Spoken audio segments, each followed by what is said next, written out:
नमस्कार, मी सुदाम गंगावणे. पोस्ट मराठीमध्ये आपल्या सर्वांचं स्वागत आहे. आणि जवळपास 14 महिन्यानंतर मी आज कॅमेऱ्याच्या समोर आलेलो आहे आणि माझ्यासोबत आहेत बहुजन समाज पक्षाचे ज्येष्ठ खासदार, माजी खासदार डॉक्टर अशोक सिद्धार्थ. हे महाराष्ट्राचे बहुजन समाज पक्षाचे प्रभारी देखील आहेत आणि केंद्रीय समन्वयक देखील त्यांच्याकडे प्रभार आहे. आत्ताचं जे राजकारण चालू आहे महाराष्ट्रातलं, शिवसेनेचं, राष्ट्रवादीचं, काँग्रेसचं, त्यानंतर वंचितचा फॅक्टर आहे, रिपब्लिकन पक्षाचे वेगवेगळे गट आहेत. तर त्या संदर्भात बहुजन समाज पक्षाची भूमिका काय ते आपण त्यांच्याकडून जाणून घेऊया. पोस्ट मराठीमध्ये आपलं स्वागत आहे. सर, आता मी मराठीमध्ये बोललेलो आहे, मी हिंदी में जानना चाहता हूँ. अभी महाराष्ट्र की जो हालात है, जिस प्रकार से यहाँ जो कांग्रेस, राष्ट्रवादी और शिवसेना का महाविकास आघाड़ी का जो सरकार था, उसको छेद करके यहाँ सरकार स्थापित हुई है. आप किस प्रकार से यहाँ पूरी ये नजरिया को देखते हैं, क्या कहेंगे आप? देखिए, सही मायने में देखें तो वो सरकार भी दो विपरीत विचारधाराओं की सरकार थी और ये सरकार भी गलत विचारधाराओं से आपस में मिलकर सरकार बनी. वो भी शिवसेना से टूट करके आए, जो एकदम खाटी शिवसैनिक थे आपके एकनाथ शिंदे जी. वो जो बाला साहब ठाकरे के बहुत ही क्लोज माने जाते थे, उनको छोड़ करके, उनके बेटे को उद्धव ठाकुर चीफ मिनिस्टर, उनको छोड़ कर वो धोखा दे करके इनके साथ आए. तो ये भी नैतिक रूप से बनाई हुई सरकार नहीं है. वो सरकार इसलिए नैतिक रूप से नहीं मानी जा सकती कि कांग्रेस और शिवसेना हमेशा यहाँ एक दूसरे के खिलाफ रहे, और कांग्रेस से ही निकले हुए शरद पवार जी भी वो कांग्रेसी पुराने रहे और वो भी एक तरह से दूसरे तरह की भूमिका निभाते रहे. इसलिए वो दोनों ही सरकारें अगर देखें तो विपरीत विचारधाराओं की सरकार बहुत दिन नहीं चलती है. और जब दो विपरीत विचारधारा इकट्ठे होते हैं तो खास तौर से उसमें नुकसान होता है प्रदेश का, देश का हमेशा नुकसान होता है. वो हुआ, महाराष्ट्र का नुकसान हुआ. जहाँ तक बहुजन समाज पार्टी की बात रही है तो बहुजन समाज पार्टी इस मामले में बहुत तटस्थ रूप से भूमिका निभाना करती है.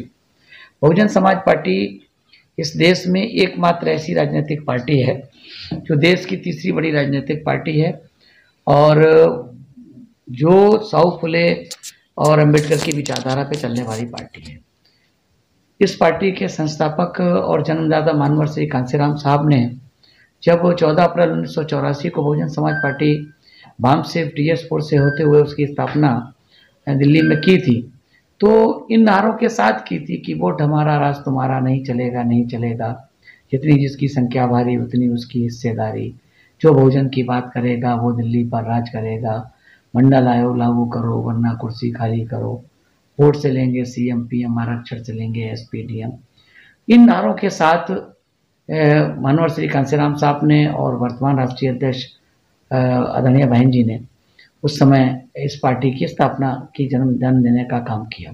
उस समय कोई भी नहीं मानता था, कोई भी नहीं समझता था कि एक राजनीतिक पार्टी जो कहती कि हम अपने वोटों से अपने MLA MP बनाए, नामदार खासदार बनाने का काम करेंगे.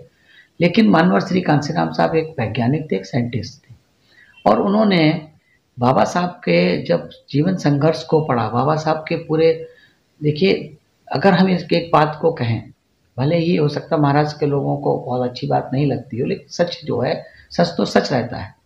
सच यही है कि आज इस देश में सही माने में अगर डॉक्टर अंबेडकर लेगेसी के कोई ऑथेंटिक इनहेरिटर है तो वो मानवर श्री कांसीराम साहब.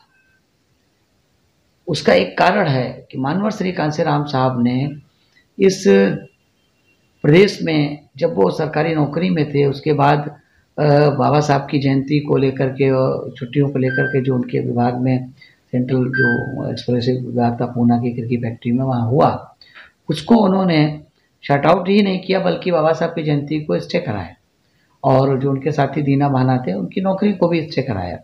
और उसके बाद फिर उन्होंने जब बाबा साहब की किताब पढ़ी इनहेलेशन ऑफ कास्ट, जो एक स्पीच थी जात तोड़क मंडल के लिए देने वाली पंजाब की जो स्पीच थी, उस स्पीच को जो नहीं अधूरी स्पीच थी, नहीं हो पाई थी, उसको बाबा साहब ने एक किताब के रूप में उसको छपवाया था। उस किताब को पढ़ने के बाद उन्हें लगा कि नहीं, इस देश में जो गैर बराबरी की व्यवस्था में विश्वास रखने वाले लोग हैं, उन्होंने किस तरह से इस देश के बहुजन समाज के लोगों का या इस देश की वंचित समाज के लोगों का जीवन को तबाह किया है। फिर उन्होंने साहू फुले अम्बेडकर के संघर्ष को पढ़ा, उनकी विचारधारा को पढ़ा, और पढ़ने के बाद वो इस निष्कर्ष पे पहुंचे कि जो बाबा साहब की विचारधारा वाली राजनीतिक पार्टी थी, जो बाबा साहब ने अपने जीते जी शेड्यूल कास्ट फेडरेशन को डिसॉल्व करके आरपीआई की परिकल्पना की थी, लेकिन दुर्भाग्यवश बाबा साहब हम लोगों के बीच से चले गए और आरपीआई का बाबा साहब के जीते जी जन्म नहीं हो पाया। लेकिन बाबा साहब के परिनिर्वाण के लगभग 1 साल के बाद, जब अक्टूबर 1957 में उसका जब हुआ जन्म हुआ, बर्थ ऑफ आरपीआई हुआ, तो डे 1 से आरपीआई में फ्रैक्शन रहा, उसी में मामला नहीं बन पा रहा था। और अल्टीमेटली ये हुआ कि 57 से लेकर के 67 आते आते तक आरपीआई जो थी 3-4 फ्रैक्शंस पर हो गए। मैं आपको रोकना चाहता हूँ और मैं ज़्यादा बात करूँगा क्योंकि मैं 14 महीने के बाद कैमरा फेस कर रहा हूँ जी, और मैं ज़्यादा इसलिए बात करूँगा। अभी महाराष्ट्र का जो करंट पॉलिटिक्स है, जिसके ऊपर मैंने आपका इंटरव्यू शुरू किया है, मैं उसी पे आना चाहता था। हाँ, आपने आरपीआई और उसके पतन और वहाँ अम्बेडकर मूवमेंट के बारे में जो कुछ भी कहा है, अब मैं करंट इसलिए मैं जानना चाहता हूँ, इसलिए पूछना चाहता हूँ, बहुजन समाज पार्टी गत 3 टर्म में यहाँ काम कर रही है, लेकिन कहीं भी आपको सफलता नहीं मिल रही है। दूसरा मेरा सवाल ये था कि गत लोकसभा और विधानसभा की अगर हम बात करें चुनाव के नतीजे की, तो यहाँ वंचित फैक्टर बहुत लोगों ने स्टैंड बाय किया, तो इसकी क्या वजह हो सकती है?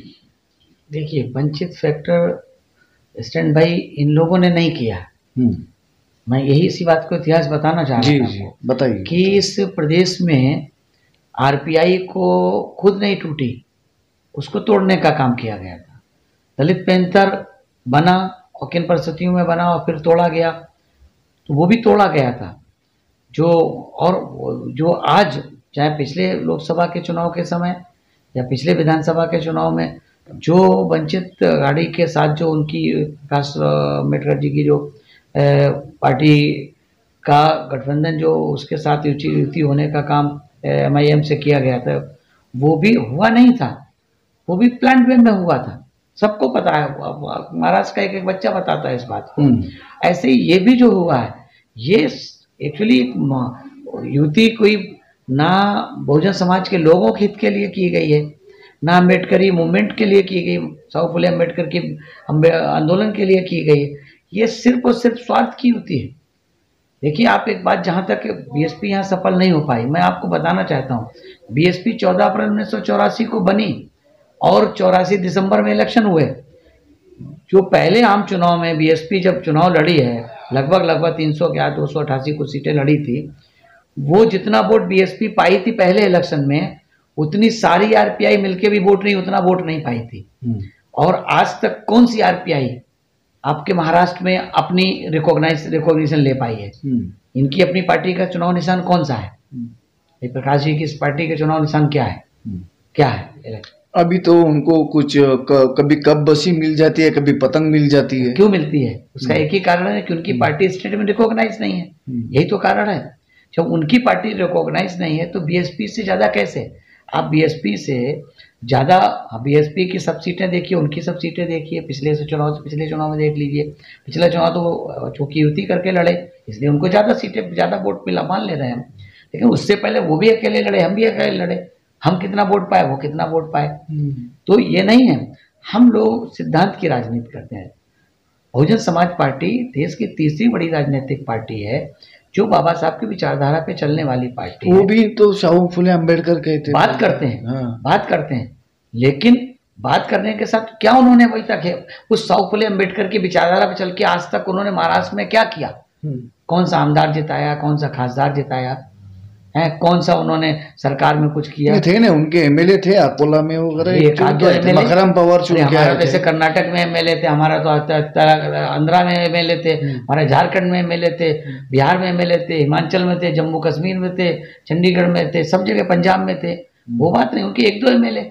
बीएसपी जो है, उनके एमएलए होने के बाद भी बीएसपी इनसे ज्यादा वोट पाती थी। आज तक उनकी पार्टी रिकॉग्नाइज हुई यहाँ पर नहीं हो पाई। तो ये सारी पार्टियों का जो युति, चाहे भी उनके साथ हो रही हो, चाहे पहले एमआईएम के साथ हुई हो या किसी और के साथ होगी, हमने जो भी समझौते किए वो समाज हित में और मूवमेंट के हित में किए। वो चाहे कांग्रेस के साथ समझौता रहा हो, हमारा चुनाव लड़ने का फैसला 1996 मानवर साहब का रहा हो, या फिर 1993 में समाजवादी पार्टी के साथ, लोकल पार्टी के साथ रहा हो, या फिर हमने पोस्ट इलेक्शन अपनी सरकार बनाई हो तो अपने समाज के, अपने बहुजन समाज के हित में बनाने का काम किया। तो जो हम ये देख रहे हैं, ये युति कोई बहुत बहुत बड़ा बदलाव लाने वाली युति नहीं है। ये युति केवल मौके का अपॉर्चुनिटी, कहते हैं 2 अपॉर्चुनिस्ट इकट्ठे होकर के अपना मौका ढूंढ रहे हैं। संधि साधु, आपको मराठी में जो भी रहे, हम तो कहते हैं 2 अपॉर्चुनिस्ट मिलकर के अपना अपना भला ढूंढने की कोशिश कर रहे हैं। और जो यहाँ होता रहा है भाई, आरपीआई के लोग क्या करते रहे यहाँ पर, अपना अपना, केवल अपना और अपने परिवार का हित तो देखते रहे। महाराष्ट्र के लोगों का क्या हित देखा उन्होंने? महाराष्ट्र के बुद्धिस्ट का क्या हित देखा? महाराष्ट्र के दलित समाज का क्या हित देखा? अगर महाराष्ट्र के दलित समाज का हित देखा होता तो यहाँ पर दलित समाज का कोटा, SC ST का कोटा पूरा हुआ होता। आज तक किसी भी नौकरी में कोटा पूरा है। हमने हमारी पार्टी की नेता आदरणीय बहन जी, उत्तर प्रदेश की 4 बार मुख्यमंत्री बहन जी ने 4.5 महीने की सरकार बनाई। उसमें हमने बैकलॉग भरने का काम किया, लाखों हेक्टेयर जमीन पट्टा देने का काम किया। 6 महीने की सरकार बनाई, हमने कोचिंग सेंटर खोले, बहुत से काम किए, लोगों को हजारों एकड़ जमीन देने का काम किया। उसके बाद जब हमने 15 महीने की सरकार बनाई तो बैकलॉग के माध्यम से लाखों लोगों को, पूर्ण बहुमत की सरकार बनाई तो साहू, फुले, अंबेडकर, नारायण गुरु, सारे महापुरुषों के नाम पर हमने योजना चलाई, उनके नाम पर स्कूल बनाए, उनके नाम पर कॉलेज बनाए, उन्हें यूनिवर्सिटी बनाई, अस्पताल बनाए, जिलों के नाम रख के सारा कुछ किया। क्या किया है उन्होंने, बताइए आप। 3 टर्म राज्यसभा के सांसद रह चुके हैं। नहीं, एक टर्म रह चुके, माफ कीजिए जब मेरी गलत जानकारी। वीर सिंह जी थे। हाँ, आप किस तरह से देखते हैं कि अभी वो बार बार ये सवाल पूछते हैं, महाराष्ट्र की अगर बात करें कि ये कोई नेशनल मुद्दा आता है तो हम इकट्ठा हो जाते हैं, ऐसा कल भी उन्होंने एक इंटरव्यू दिया। क्या? अभी कौन इकट्ठा हो जाते हैं, बोलो। मतलब महाराष्ट्र के लोग जो है, जो अम्बेडकरवादी और बाकी गटों में बटे हुए हैं, उनका कहना है अभी आप राज्यसभा में NRC के मुद्दे के ऊपर कुछ ऐसी ठोस ऐसी कुछ बातें रखी है जो आप महाराष्ट्र के लोगों को बताना चाहते हैं। देखिए, CA और NRC पे बहुजन समाज पार्टी ने स्पष्ट रूप से राज्यसभा में, लोकसभा में विरोध करने का काम किया था, दोनों में करने का काम किया था। और जहाँ तक मुस्लिम समाज के हित की बात रही तो इस देश में एकमात्र पार्टी है बहुजन समाज पार्टी, जिसने मुस्लिम समाज के लोगों की हित और भलाई में काम किया। चाहे हमने बहुजन समाज पार्टी के ने बीजेपी के साथ मिलकर सरकार बनाई हो, फिर भी हमने हित में इनके काम किया। 4.5 महीने की सरकार, एग्जाम्पल दे दें, मुस्लिम समाज के लोगों को ये देखना चाहिए, समझना चाहिए। 4.5 महीने की सरकार में बहन जी ने उत्तर प्रदेश में मंडल कमीशन में 27% उनको हिस्सेदारी मिले, इसलिए मुस्लिम समाज के जो पिछड़ी जात के लोग थे उनको पिछड़ी जात का प्रमाण पत्र देने का काम किया, जिसके माध्यम से पिछड़े समाज के बच्चों को वजीफा देने का काम किया। आपने इतना संसद में मुद्दा उठाने के बाद भी मुस्लिम का जो वोट है वो बीएसपी को क्यों नहीं हुआ? उसका 2 कारण है। बहुजन समाज पार्टी की नेता और उत्तर प्रदेश की 4 मुख्यमंत्री आदरणीय बहन जी बहुत स्टेट फॉरवर्ड लीडर हैं।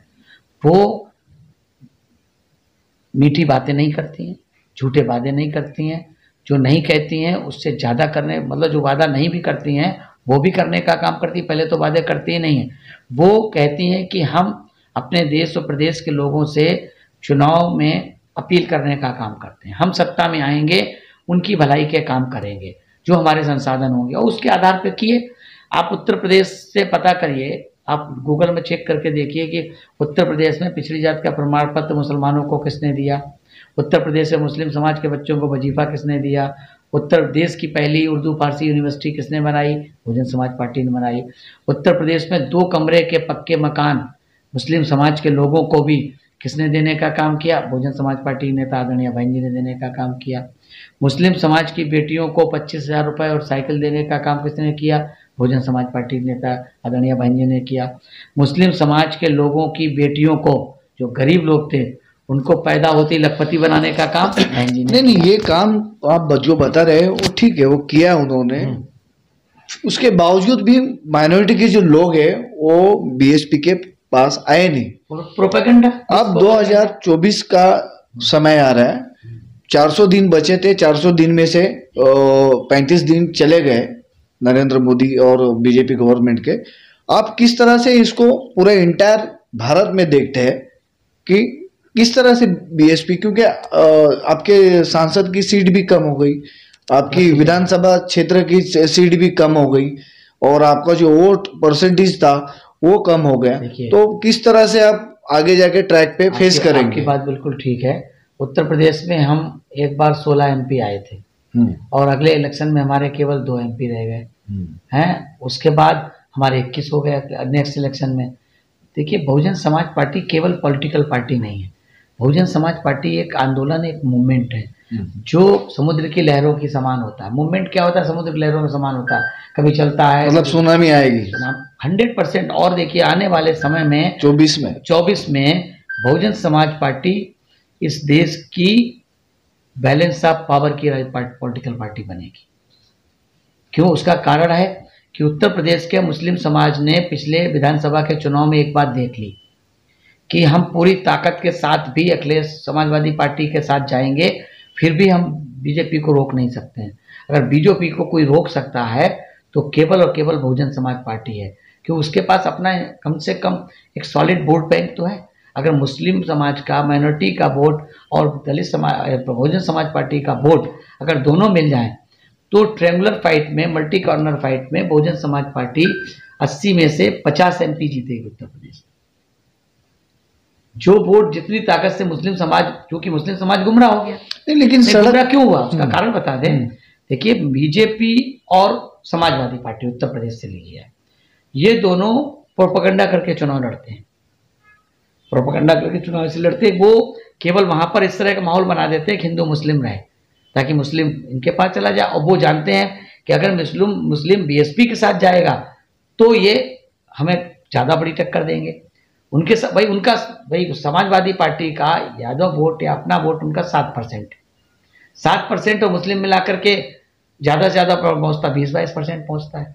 लेकिन हमारा तो बस कंडीशन में 14% आया, बस कंडीशन में, और 14% वो मिला दे, 20 मिला दे, 34% आता है। 34% के हम बस कंडीशन की बात कर रहे हैं, तो आप सोचिए हम लोग कहाँ पहुँचते हैं। 32% तो सरकार यूपी बन जाती है अगर ट्रेंगुलर फाइट होती है तो सबसे बड़े 2 कारण थे। उस कांग्रेस भी वीक थी और उनको ये लगा उत्तर प्रदेश के लोगों को कि ऐसा ना हो कि समाजवादी पार्टी का जो गुंडा राज था वो दोबारा से रिपीट हो जाए। उस गुंडा राज को रोकने के लिए उन्होंने क्या किया कि जो हमारा वोट भी था वो बीजेपी के पास इसलिए चला गया, जो ओबीसी का, मोस्ट बैकवर्ड का, कि भाई मुस्लिम और यादव इकट्ठा होकर गुंडागर्दी ना करे, इसलिए उनके पास। वही मुस्लिम जब बीएसपी के साथ रहता है तो ओबीसी उसके साथ रहता है, क्योंकि उसको पता है कि जब यूपी बहन जी चीफ मिनिस्टर होती हैं तो लॉ एंड ऑर्डर दुरुस्त रहता है, किसी की हिम्मत नहीं कि कोई गुंडागर्दी कर पाए।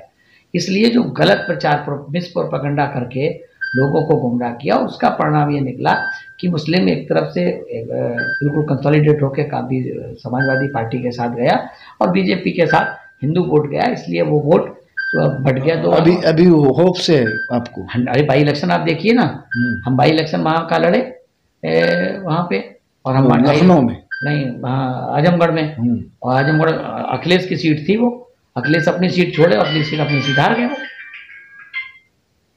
हमारा मुस्लिम कैंडिडेट है, बिल्कुल मार। और मुस्लिम को बाद में धोखा, बाद में पछतावा हुआ। पछतावा ये हुआ कि उन्होंने वोट ही नहीं डाला। सर महाराष्ट्र में रिजल्ट क्यों नहीं दे पा रहे? महाराष्ट्र में क्या प्रॉब्लम है? महाराष्ट्र में इतने सारे वोटर है, SC ST OBC माइनॉरिटी के, OBC और ट्राइब के लोगों को कमांड नहीं है। ट्राइब के लोगों के ऊपर दूसरे लोग कमांड पकड़ के बैठे हैं। ऊपर से वो जो धनगर और जो इसकी जो कम्युनिटी है OBC माली कम्युनिटी, जो उन लोगों ने फार्मूला बनाया, तो BSP पीछे क्यों है? देखिए, बहुजन समाज पार्टी का जन्म ही हुआ है यही इन्हीं सब जो छोटी छोटी जाति और उपजाति में बट कर के अल्पजन बने हैं, उन्हीं अल्पजन को इकट्ठा करके मानवर साहब ने बहुजन बनाने का काम किया। यहाँ पर रिजल्ट ना आने का सबसे बड़ा कारण यही है कि यहाँ पर जो छोटी छोटी पार्टियाँ इकट्ठी हो गई, जो अम्बेडकरी आंदोलन की के उससे निकली हुई पार्टियाँ हैं। कहने को तो अम्बेडकरी आंदोलन, लेकिन वो चुनाव जीतने के लिए नहीं लड़ती हैं, वो केवल और केवल BSP को हराने के लिए चुनाव लड़ती हैं। आप हमको एक बात बताइए, जो वंचित अघाड़ी या जो RPI अपना यहाँ रिकॉग्निशन नहीं करा पाती है, चाहे रामदास अठावले ये बात बताइए जाती है, नहीं ये बात तो पहले बताइए आपने, तो यही स्थिति यहाँ पे आती है, यही स्थिति यहाँ पे है।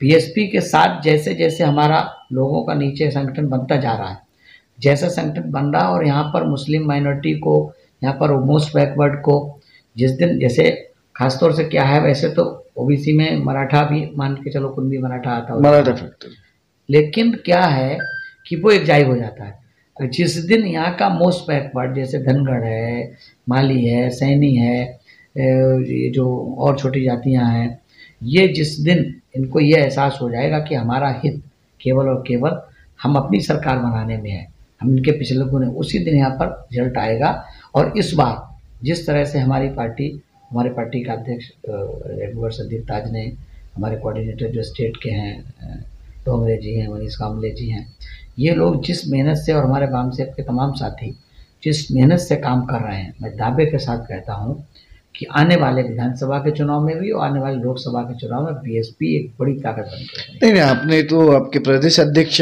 जो है उन्होंने तो डिक्लेयर किया है ना 25 सीट वो जो महाराष्ट्र में चुन के लेके आएंगे। लेकिन मैं ये जानना चाहता हूँ सर, मैंने पहले भी बोला था, मैं लंबा बात करूंगा। यहाँ बहुजन समाज पार्टी अकेले क्यों चुनाव लड़ती है? वो किसी के साथ अलायंस क्यों नहीं करते? क्योंकि आप अदर स्टेट में अगर जाते हैं, आप पंजाब में जाएंगे तो अकाली दल के साथ खड़े हो जाते हैं, आप राजस्थान में कांग्रेस को सपोर्ट किए थे,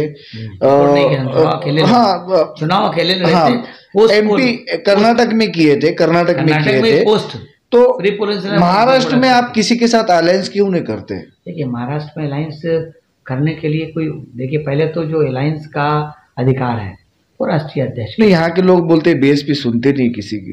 नहीं ऐसा नहीं, कौन कहता है? ऐसे अदर पार्टी के लोग। हम आपको बात बताएं, अदर पार्टी के लोग। हम आपको बताएं, पिछली बार हमारा कई लोगों से बातचीत हुई, हम ही इंचार्ज थे यहाँ पर, पिछले विधानसभा का चुनाव में इंचार्ज था, है लोकसभा में भी मैं इंचार्ज था।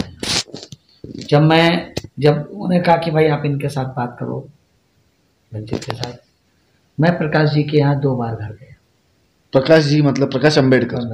ओके। तो चूंकि हमारे मसीहा के फैमिली से तो रिस्पेक्टेबल तो हैं जी बिल्कुल। अगर वो शायद इस मूवमेंट से जुड़े होते ना, जो बाबा साहब के रियल मूवमेंट BSP से, तो प्रकाश जी को इस देश के लोग बहुत सम्मान देते, जो जितना सम्मान उन्हें मिलना चाहिए तो उतना सम्मान मिलने, लेकिन वो तो यूपी गए थे आपको हराने के लिए, इसीलिए ना गए थे। लेकिन यूपी के लोग कैसे उनकी बातों में आएंगे जब इनके लोग यहाँ, इनके ही लोग इनकी बातों में नहीं आ रहे, हमारे लोग इनकी बातों में। आप कंटिन्यू कीजिए। क्या मैं जो कहना चाह रहा था, तो मैं प्रकाश जी के पास गया, तो उनके साथ मेरी बात ना हुई, तो उन्होंने भी उसी तरीके से वार्ता की जैसे कांग्रेस इन लोगों के साथ 70 और 80 के दशक में करती थी कि भाई बताओ RPI कितना लड़ना चाहेगी, रिएक्शन था, रिएक्शन। तो वो हमसे बोले भाई ठीक है, समझौता करना चाहते हैं तो आप लोग लिस्ट दे दीजिए कितने पे लड़ेंगे। हमने नहीं, कोई भी अलायंस होता है उसका एक फार्मूला होता है, एक सिस्टम होता है।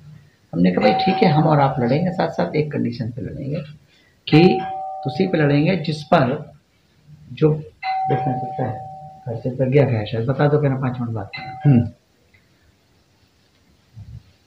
पिछले इलेक्शन में जो रिजल्ट आया हो उसी के आधार पर तो टिकटों सीटों का बंटवारा होगा। बिल्कुल। हमने उनसे कहा भाई भाई पिछले इलेक्शन में असेंबली में, पार्लियामेंट में जिन सीटों पे आपको ज्यादा वोट मिला होगा तो आप लड़ लीजिएगा। आप खुद थे मैं खुद शिष्टमंडल था। में? अच्छा मैं ही हेड था। अच्छा। बीएसपी की तरफ से मैं ही हेड था। मैं ही गया था उनके घर, एक बार नहीं, दो बार, तीन बार शायद गया। मैं सुना था आपको बिठा के भी रखा था बहुत देर मैं तक। खुद ही बताया, आज ही बताया, मैं 1 घंटा मुझे बिठा के रखा। आए नहीं? बाद में आए। अच्छा भाई कोई बात नहीं भाई, मूवमेंट के लिए, समाज के लिए, आदमी के लिए, मूवमेंट और समाज के लिए अपमान भी बर्दाश्त कर सकते हैं हम। अब बैठेंगे? और बैठेंगे, बिल्कुल बैठे थे। लेकिन माननीय बहन जी को हमने रिक्वेस्ट किया तो उन्होंने जाके बात कर लो क्या चाहते हैं वो। हम लोग आए, लेकिन उनका एटीट्यूड क्या था, वही जो कांग्रेस इनके साथ करती है, या जो शिवसेना इनके साथ करेगी, या पहले जिन लोगों ने इनके साथ किया होगा ना, वही करते हैं, दूसरों के साथ ही करना चाहते हैं। लेकिन बीएसपी देश की तीसरी बड़ी पार्टी है, वो इनके ऐसे दबाव में आएगी।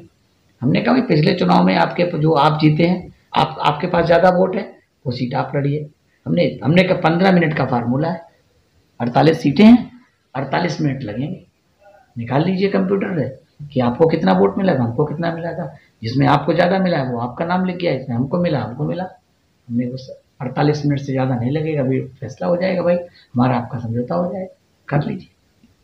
बोले नहीं आप बताइए कितनी, आप लिस्ट बना के दीजिए कौन कौन लड़ा था। नो, जब तक हम ये अलायंस की बात नहीं करेंगे तब तक कैसे हम लिस्ट आपको दे दें? हमारी कौन सी मजबूत कौन सी कमजोर? तो इसलिए ऐसा नहीं, हम नहीं चाहते हैं। हम चाहते हैं ये महाराष्ट्र प्रदेश के बहुजन समाज का हित हो। बीएसपी चाहती है। आदरणीय बहन जी अगर नहीं चाहती होती तो 4-4, 5-5, 6-6 रैलियां क्यों करती हैं आके? इसलिए करती हैं हमारे लोग खड़े हो जाए अपने पैरों पे। नहीं, लोग भी यहाँ के बोलते हैं बहन जी अभी निकलती नहीं घर के क्यों नहीं निकलती हैं भाई? जरूरत पे निकलती हैं, कहाँ नहीं निकलती हैं? निकलती हैं ना भाई। उनके जो लोग निकल रहे हैं, उन लोगों के लेवल के लोग तो हमारे भी निकल ही रहे ना। मैं पार्टी के राष्ट्रीय महासचिव हैं, प्रियंका जी पार्टी की महासचिव हैं, और भी लोग महासचिव हैं। तो हम भी तो उनके, हम तो खासदार भी रहे हैं, हम भी तो निकल रहे हैं ना। हम तो महीने में 25 दिन बाहर रहते हैं, और हमारे जैसे आदरणीय बहन जी ने कम से कम 100 लोग छोड़ रखे हैं। उनसे कम अच्छे ओरेटर नहीं है, उनसे कम अच्छे जानकार नहीं, उनसे कम अच्छे स्ट्रेटजी नहीं बना सकते, उनसे बढ़िया स्ट्रेटजी बना सकते हैं। करें तो बात हमसे। तो उन्होंने फिर बात नहीं की आपसे? बात किया, उन्होंने यही कहा कि आप बताइए कितनी सीट, कौन कौन सी सीट आप लिस्ट दे दीजिए। अच्छा, ऐसे समझौता होता है कहीं लाइन तो हम लिस्ट दे दें, उसके बाद जाकर के वो बार्गेन कर लें, देखिए बीएसपी हमारे पास समझौता करने आई थी, इतनी सीट मांग रही। अरे हम नेशनल पार्टी हैं, हम लिस्ट देंगे, हम क्यों देंगे लिस्ट भाई? आप बैठ के बात करिए ना। एक युति का एक आपने एक आपके स्पीच में भी हमेशा एक बातें आती कि कांचीराम साहब जब उत्तर प्रदेश में शरद पवार एक लीड कर रहे थे, हाँ? ऐसा ही कुछ आपने सुनाया था? हाँ, तो यही मेरे स्पीच में मैं साहब की ही घटना बता रहा हूँ। ये बिल्कुल वही वाला एटीट्यूड ये यहाँ अपना रहे थे जो आरपीआई के साथ कांग्रेस यहाँ अपनाती थी। तो 1996 में कांग्रेस ने बीएसपी के साथ समझौता करके चुनाव लड़ने की बात की। नरसिम्हा राव जी उस समय देश के प्रधानमंत्री थे, और केसरी जो थे शरद पवार, हाँ केसरी जो थे वो सीताराम केसरी अध्यक्ष थे कांग्रेस के, और शरद पवार जी बड़े लीडर थे और यहाँ के मुख्यमंत्री रह चुके थे। तो शरद पवार जी ने उनको चुनाव साहब के सामने पूछा, साहब से, मानव कांशीराम साहब से, कि भाई हमने सुना है कि कांग्रेस आपके साथ युति कर रही है, आप कांग्रेस से युति कर रहे हैं। साहब ने कहा युति तो हो रही है, बात तो चल रही। तो बोले कि बीएसपी कितनी सीट लड़ना चाहेगी? तो साहब ने कहा कि नहीं, ये युति महाराष्ट्र में नहीं हो रही है, ये युति उत्तर प्रदेश में हो रही है। सवाल इधर ये है कि कांग्रेस कितना लड़ना चाहेगी। तो शरद पवार को शौक लगा, क्योंकि उनकी आदत यहाँ पड़ी हुई थी, कांग्रेस में रहते रहते कि भाई आरपीआई कितना लड़ना चाहेगी, 1 सीट की 1.5 सीट। लेकिन कांशीराम साहब ने ऐसा स्टेटमेंट क्यों दिया उनको? मतलब ऐसे क्यों बात की? इसलिए बात की कि उनने उसी एरोगेंसी से पूछा कितना लड़ना चाहेगी। भाई जिस मतलब ये पसंद नहीं था उनको, भाई जिस भाव से उन्होंने पूछा, भाई अरे हम वहां के रिकॉग्नाइज पार्टी, बड़ी पार्टी है, हम वहां पर आपसे ज्यादा एमएलए हमारे हैं, पहले पिछले प्रीवियस इलेक्शन में हम ज्यादा सीटों पे नंबर 2 हैं। आप केवल 7 सीटों पे नंबर 2, 32 सीटों पे जीते हैं। हम आपसे 37 सीटों पे ज्यादा ऊपर वोट पाए हैं। तो भाई तो राव साहब ने कहा, बताओ क्या फार्मूला होना चाहिए? नरसिम्हा राव साहब ने कहा, तो उन्होंने कहा, साहब ने कहा ठीक भाई, जो जिस सीट पे ज्यादा वोट पाया उस सीट पे वो लड़ेगा। तो जब कैलकुलेशन हुआ तो कांग्रेस केवल 35, 34, 35, 36 सीट निकल रही थी उनकी, जो हमसे वोट ज़्यादा पाई थी।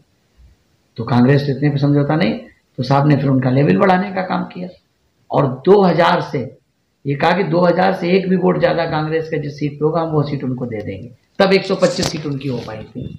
तो बीएसपी ने तो इतना बड़ा दिल करके देखा कांग्रेस के साथ, लेकिन कांग्रेस ने तो हमेशा धोखा देने का काम किया। नहीं मैं बीएसपी देखिए ये हो गया, ये उत्तर भारत आंदोलन का हो को- गया, लेकिन आपने प्रकाश अंबेडकर की बात की थी कि मैं गया था, हमारा डेलीगेशन गया था, लेकिन उन्होंने रिस्पांस नहीं दिया। अभी 2023 में 24 में लगातार चुनाव है। महाराष्ट्र में लोकसभा के 48 सीट्स है, 288 यहाँ के विधानसभा, और ये जो वो है, उसके बाद नगर पालिका और महापालिका भी है।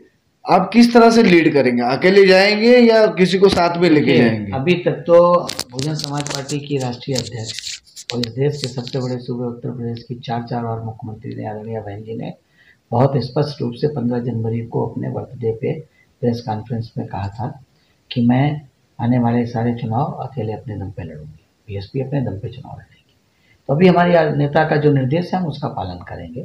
उनका निर्देश होगा कि भाई किसी के साथ अलायंस के साथ जाएं, कैसे क्या जाएं, तब हम तब का सोचेंगे। अभी तो हमारा एकदम क्लियर कट विजन है कि भाई हम तो अपने नेता की बात मान के, और हम उसी हिसाब से तैयारी कर रहे हैं। हर विधानसभा में हम लोग अपना पोलिंग और सेक्टर बूथ कमेटी बनाने का काम कर रहे हैं, और आने वाले कुछ समय में हम पूरे प्रदेश में हर जिले में 2-2 सभाएं करके और पूरा क्या नाम, दीक्षा भूमि से लेकर चैत्य भूमि तक का पूरे प्रदेश की यात्रा करने का काम। लेकिन ये नया समीकरण आया है, प्रकाश अंबेडकर, मैं जो बता रहा हूँ, प्रकाश अंबेडकर बाबा साहब के नातू है और उद्धव ठाकरे प्रबोधन ठाकरे के नातू है। अब जैसे उन्होंने प्रेजेंटेशन किया है कि हम दोनों एक साथ चलेंगे, तो उसका असर ये जो बहुजन समाज पार्टी पे नहीं होगा? आप महाराष्ट्र के रहने वाले हैं, महाराष्ट्र के, आपको भी पता है कि बाबा साहब और उनके बाला साहब ठाकरे के जो भी रहे हों, उस विचारधारा के जो भी लोग रहे, बाबा साहब की उनके साथ कितने दिन बनी? बाबा साहब ने आरएसएस के बारे में क्या बोला, बाबा साहब ने बाकी हिंदू संगठनों के बारे में क्या बोला है? फिर उस विचारधारा को कितने दिन, ऐसी विचारधारा कितने दिन टिकेगी? प्री पोल इलेक्शन और पोस्ट पोल इलेक्शन। प्री पोल इलेक्शन का मतलब है, प्री पोल अलायंस का मतलब है कि विचारधाराओं के साथ अलायंस करना। पोस्ट पोल अलायंस का मतलब है कि हम अपना अपना जीत के आए, सरकार प्रदेश के हित में सरकार को, देश के हित में सरकार को बनाए रखना, देश को प्रदेश को इलेक्शन में नहीं ढकेलना। पोस्ट पोल के इलेक्शन के अलायंस की अलग कंडीशन होती है, प्री पोल्स की अलग होती है। ये प्री पोल्स का अलायंस दो विपरीत विचारधाराओं के अलायंस से बहुत दिन टिकने वाला नहीं है। चुनाव तक टिके बहुत बड़ी बात है। अभी सीटों के समझौते पे देखिएगा क्या होता क्या नहीं होता, आई डोंट नो। बीएसपी पे कुछ असर नहीं होने वाला। बीएसपी पे तो देखिए, बीएसपी का एक इंटैक्ट है, जो बीएसपी का वोट अपना है एकदम परफेक्ट वोट है। लेकिन आपके वोट तो महाराष्ट्र में कम हो गए। लेकिन देखिए काम तो हमारा उत्तर प्रदेश में भी हो गया। हमने आपसे कहा ना कि हम 14 पे से 2 पे एमपी आ गए थे, फिर 2 से फिर 21 पे पहुंच गए। हम 0 थे 14 में और फिर 10 पे पहुंच गए, 0 से 10 पे फिर पहुंच गए। तो इस बार शायद 10 से हम लोग 30 पे पहुंच सकते हैं, 40 पे पहुंच सकते हैं उत्तर प्रदेश में। मतलब सुनामी आएगी, जैसे आपने बोला था सुनामी आ सकती है। बिल्कुल 24 में। ये बिल्कुल बीएसपी का आंदोलन है। आंदोलन में उतार चढ़ाव रहता है, तो बिल्कुल लहरों की तरह होता है, बिल्कुल वेव्स की तरह। ऐसे ईवीएम का बहुत सारे लोग सवाल उठाते हैं, यहाँ सभी दलों ने ईवीएम। सबसे पहले ईवीएम को कटघरे में खड़े करने वाली आदरणीय बहन जी थी जी। पार्लियामेंट में भी, प्रेस में भी और मीडिया में भी और कोर्ट में भी सबसे पहले बीएसपी ने चैलेंज किया ईवीएम को। तो मोहम्मद मिश्रा बताता कि हमने किया। आप पता करिए ना, यूपी के इलेक्शन हुआ था 2017 में, ठीक है। यूपी के 2017 के इलेक्शन के इमीडिएटली बाद, रिजल्ट आने के 1 घंटे के बाद बहन जी ने प्रेस कॉन्फ्रेंस की कि यूपी में कुछ ना कुछ गड़बड़ है। जब बीजेपी की पूर्ण बहुमत की सरकार, तो अभी 24 में भी वैसे ही चुनाव होगा। तो हम लोग तो डिमांड यही कर रहे थे ना, बैलेट से होना चाहिए चुनाव। भाई 17 में बैलेट से ईवीएम से चुनाव हुआ, उसके बाद तुरंत ही उसके चुनाव हुए जिला पंचायत के, वो बैलेट से। हम लोग उसमें बड़े पैमाने पे जीते। ये चीज़ें परिस्थितियाँ हैं। महाराष्ट्र में 48 सीट्स है लोकसभा की। एक आखिरी सवाल है मेरा कि ये यहाँ किस तरह से बीएसपी ये चुनाव, आने वाला चुनाव 2024 में, जैसे अभी आपने तो तैयारी तो बता दी है कि किस तरह से कार्यक्रम होगा, लेकिन कितनी सीट जो यहाँ के लड़ी जाएगी? बीएसपी सभी 48 सीट पे अपने दम पे अपनी तैयारी के साथ लड़ेगी। हमारे लीडर का ये निर्देश है।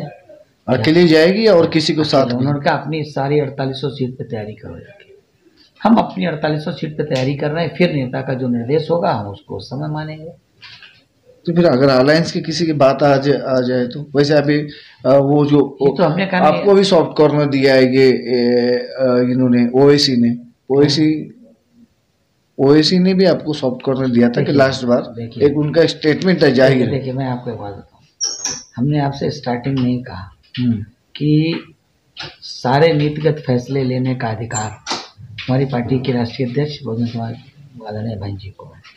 वो जैसे निर्णय लेंगी हम लोग उस निर्णय को एग्जीक्यूट करने का काम करेंगे। उनके डिसीजन को एग्जीक्यूट करने का काम हम सारे स्टेट के और सेंट्रल के कोऑर्डिनेटर्स का है, केंद्रीय समन्वय के रूप में हमारा काम।